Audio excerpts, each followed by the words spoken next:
This is Bobby C. out at the MLB studios in Secaucus, New Jersey, where we begin our look at sports this week with the future of the majors.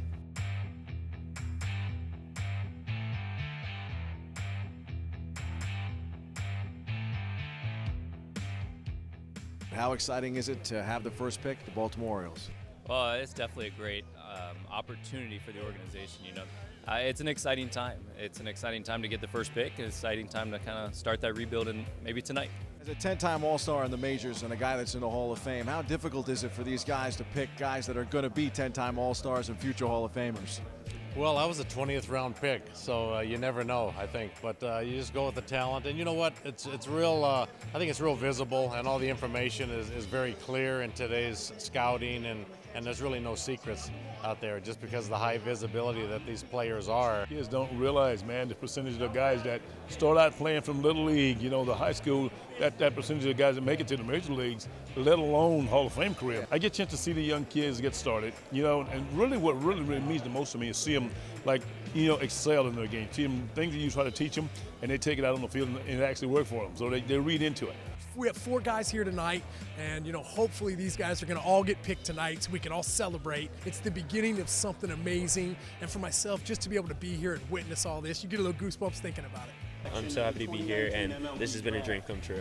I love New York, the city, the atmosphere around it. It's just an awesome city, and I can't wait to get here. That's incredible. It's everything you kind of dream of, and try to put it in the back of my mind as much as I could. But when you get there, it all gets real, and hearing my name got goosebumps.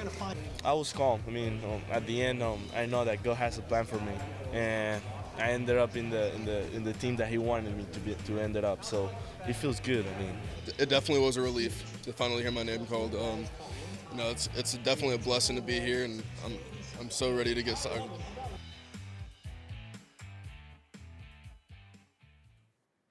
Brett the Met. With the 12th overall pick in the 2019 MLB Draft, the Amazons nabbed the 19-year-old third baseman. He earned that distinctive nickname from his days with the Mets as a T-ball player. In a video tweeted out by the Mets Twitter account, Beatty expressed his excitement for being drafted and his glorious nickname. He was the number 17th ranked prospect on MLB Pipeline's top 100 list before he was taken by the club with the 12th pick. Beatty just graduated from Lake Travis High School around the area of Austin, Texas. Although he is committed to play for Texas Tech, it does feel like Brett the Met is destined to wear orange and blue. The third base prospect hit a ridiculous .658 with 16 homers and 44 RBI in his senior season. Beatty is highly touted as one of the best power hitters in the draft, if not the best. Great story for the Mets, and an equally great one for the Bronx Bombers and their top pick. The Yankees already have 2 of the best born and bred New York major leaguers, Dylan Betances and Adam Ottavino. Now they have one of the best young prospects from the area, too. They went local to start the MLB Draft on Monday night, taking Del Barton High School, which is in Morristown, New Jersey, by the way. Shortstop Anthony Volpe with the 30th pick, and his coach, as he said afterward, Volpe got drafted by the team he's always dreamed of playing for. He is expected to sign with the Yankees. Volpe is a teammate of ace pitcher and fellow Vanderbilt signee Jack Leiter, the son of former Yankees and Mets pitcher Al Leiter. On a side note, the younger Leiter was drafted by the Yankees in the 20th round, but as Baseball America reported, the Yankees would have to forfeit draft picks and get Leiter to agree to a signing bonus several $1 million below his projected first-round offer to keep him away from Vanderbilt. Leiter is expected, of course, to go to college. Back to their new prize shortstop. The Yankees famously drafted high school shortstop Derek Jeter in 1992, but haven't had as much luck lately with shortstops in the first round, taking Cito Culver in 2010 and Kyle Holder in 2015. Here's to hoping things are different with these 2 feel-good stories for the Mets and the Yankees. A feel-good day at the ballpark Thursday in Queens. The Mets entered the bottom of the 8th inning of Thursday's game with a 3-3 tie with the San Francisco Giants, but their bats came to life in the late innings, which is becoming a trend for them this season. After a Jeff McNeil single in the 7th tied the game, the offense spiked for 4 runs in the 8th. Todd Frazier got just enough of a 2-run home run, followed by RBI hits from Juan Lagares and McNeil, putting the Mets in front for good in their 7-3 victory. We go inside the locker room for more.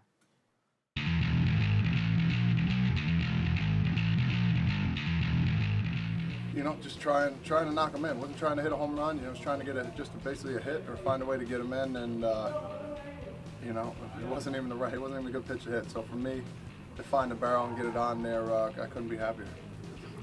I mean, every fly ball I was staying out there on the mound because I didn't know if it was going to go out today or not. So, there's been a couple of questionable, home runs, but obviously, can't really say anything about it. So we just got to go out there and pitch and try to get outs. I just try to get a good pitch to hit and try not to do too much up there. And it's difficult, not staying pitching in a few days and then coming back facing Logan on the first day. That's always a little difficult, but I guess it only gets easier from there. Including the 5 runs Thursday, the Mets have now scored 116 runs in the 7th inning or later this season, the most in the National League. It was the team's 15th come-from-behind victory this season and their 10th win and their final at-bat. The Amazons welcome the Colorado Rockies to Flushing for a 3-game weekend set beginning tonight at Citi Field. The Pinstripers entered their mini-losing streak Thursday in Toronto. That's right, Jays fans, you can put away the brooms. The Yankees buckled down and staved off a Blue Jays sweep with a satisfying 6-2 win. The Blue Jays trotted out veteran Edwin Jackson to the mound, and the Yankees made him look like a 35-year-old journeyman who has pitched for a record 14 MLB teams. Although he set them down in the first inning, it took 30 pitches to do so. The Yankees got another chance to score in the second inning, and they didn't mess around this time. DJ LeMahieu smacked a 2-out double off the wall to make it 1-0, and then Aaron Hicks crushed a 3-run bomb on the very next pitch after the Yankees had been relatively quiet offensively this week. The early hitting was a nice change of pace. The Bombers went on to win 6-2. The Pinstripers are in Cleveland this weekend to begin a road series. First place Yanks are now 39-22. The Indians come in at 500 at 31-31. Time for some quick hitters from around the world of sports. Maybe June will be the month of the upset. The St. Louis Blues, a team I said I was rooting for this postseason, moved 1 win away from their first Stanley Cup triumph after a controversial 2-1 win over the Boston Bruins on Thursday, gave them a 3-2 lead in the NHL's best-of-7 championship. If you recall, I had mentioned right here on the show how the Blues entered the Cup Finals with an 0-12 mark all-time in finals games. They lost the opener but have been sensational ever since. The Toronto Raptors did not lose the opener in the NBA Finals, but they dropped Game 2. Nonetheless, Game 3 belonged to the Raptors in enemy territory. Perhaps I'll be wrong there. It looks like the Warriors may not be able to win without Kevin Durant after all. Durant will not play in Game 4 of the NBA Finals. Golden State coach Steve Kerr announced on Thursday Durant has not played since he injured his right calf on May 8th in the Western Conference semifinals. He has missed the past 8 games. Kerr had better news on Klay Thompson's strained left hamstring. Thompson didn't play in Game 3 on Wednesday as the Warriors lost 123-109 to the Raptors. Thompson is expected to return tonight. Toronto leads the best-of-7 series 2-1.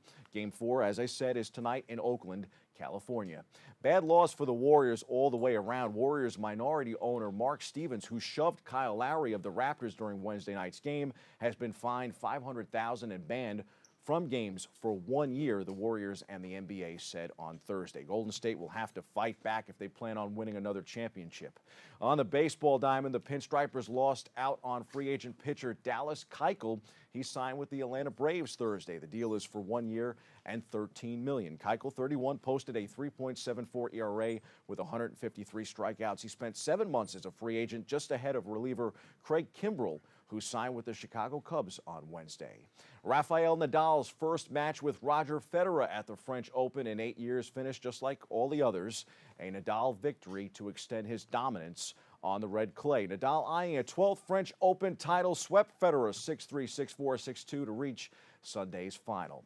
In motor racing, NASCAR is in Michigan this weekend, while IndyCar is in Texas and F1 is in Canada for the Grand Prix. Maybe we should have given Tom Brady the benefit of the doubt. The GOAT expressed regret for applying to trademark the term Tom Terrific, explaining Thursday that his intention was to ensure people didn't refer to him by the nickname. Brady's request has drawn the ire of New York Mets fans as Hall of Fame pitcher Tom Seaver had long been referred to as Tom Terrific. Look out, Knicks. The Brooklyn Nets are making moves. The Nets are trending, and they are trading guard Alan Crabb and his $18.5 million contract to the Atlanta Hawks, clearing the salary cap space to pursue 2 max free agent contracts this summer. League sources told ESPN the Nets are sending Crabbe the number 17 pick and the 2019 NBA draft, in the draft, and a 2020 lottery protected first-round pick to the Hawks. The deal can't be finalized until July 6th. Here's the big news. Boston guard Kyrie Irving, who is expected to become a free agent,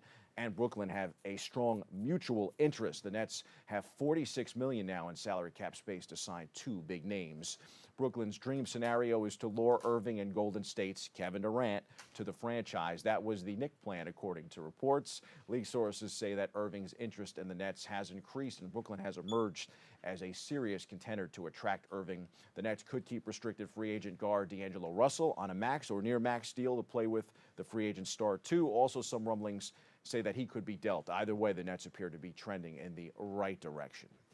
Knicks fans are hoping they are too. The Orange and Blue appear to be considering Texas Tech's Jarrett Culver for the number 3 pick in the upcoming NBA draft. The belief is that the Knicks, if they keep the 3rd pick, won't pass on Duke's R.J. Barrett, but there are several factors that could disrupt such a course, and Culver's stock is rising. He's an elite defender and considered a very good two-way player. Those are the headlines. We hit the C-list for a Belmont Stakes preview.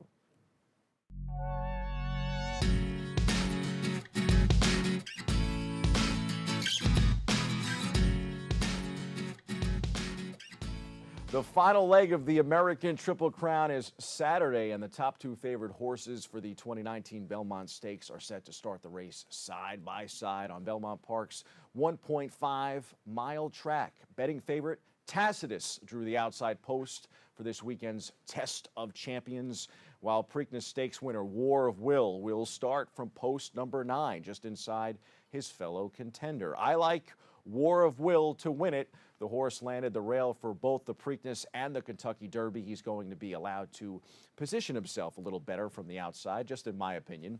Winning the Preakness wasn't enough to make War of Will the Belmont Stakes favorite. In fact, being the only colt to run in all 3 Triple Crown races really didn't earn him the respect one would expect. Well-rested Tacitus was made the slight favorite over the hard-working War of Will in a Belmont Stakes that wraps up a wacky Triple Crown. A year after Justify electrified the racing world by capturing the Triple Crown, a disqualification in the Kentucky Derby really has taken the air out of the Preakness and the Belmont. War of Will was impressive in winning the Preakness, but the race was overshadowed when a rival colt threw its rider at the start and ran around the track during the race. Curious to see what chaos might ensue tomorrow. Post time is 6:48 p.m. You can watch on NBC. Upset season. That's your sports. I'm Bobby C.